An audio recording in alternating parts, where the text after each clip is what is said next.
Molt bona vesprada. En primer lloc, agrair que hàgiu pensat en mi per parlar-vos una miqueta al voltant del Tirant lo Blanc i del Montfaller. No sóc massa expert en el segon, però en el primer, doncs, alguna cosa sé i m'agradaria bàsicament fer una xicoteta comparació o d'alguna manera posar en contacte el que seria l'humor, no? la diversió, el fet que Martorell tinga un gran sentit de l'humor en la seva novel·la i que això enllaça perfectament amb la manera de viure, la manera de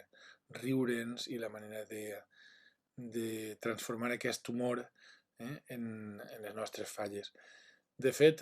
el Tirant, algú ha dit, el Tirant és una gran falla, en efecte, el Tirant té allà dins tota la sèrie de personatges, tota la sèrie d'apartats, com té també una falla, no? Amb xicotetes històries, amb microhistòries,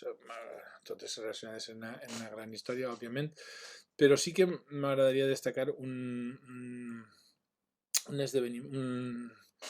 una part concreta, no? Un apartat concret que n'hi ha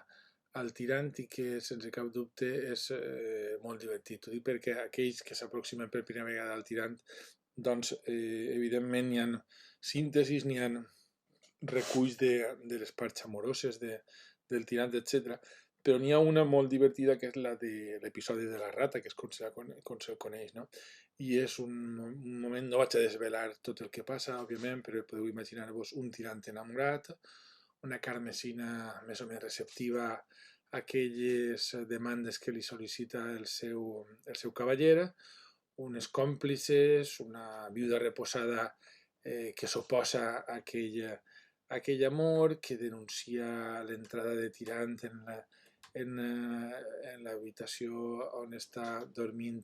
Carmesina, ella és cridassa, diu que li ha passat una rata que l'ha rapada per damunt de la cara, ve l'emperador amb l'espasa a defensar la filla, imagineu-vos l'emperadora en el Palau Imperial amb una espasa per a defensar la filla que ha estat atacada per una rata, tirant lo blanc, saltant per un mur, despenjant-se allà, es trenca una cama, diu que se li apareix una ànima d'un personatge, etc. És a dir, és una situació un poc de vodevil o una situació un poc de, de sainet, abans que això existira, i és molt divertit. És molt divertit. Per tant, el Tirant, el Martorell, tot i que segurament no va pensar mai una falla, doncs estaria ben content si transformeu algun dia aquell episodi de la rata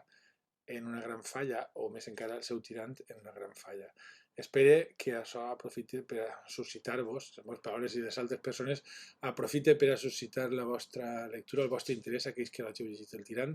i que tot això, unit a la festa, a l'afecte que sentiu pel valencià, per la nostra llengua, per la nostra literatura, per el nostre país, per la nostra terra i per la nostra història, i sobretot per la ciutat de València, doncs que tot això vos faça més grans, més valencians i més savis. Moltes gràcies i bona festa.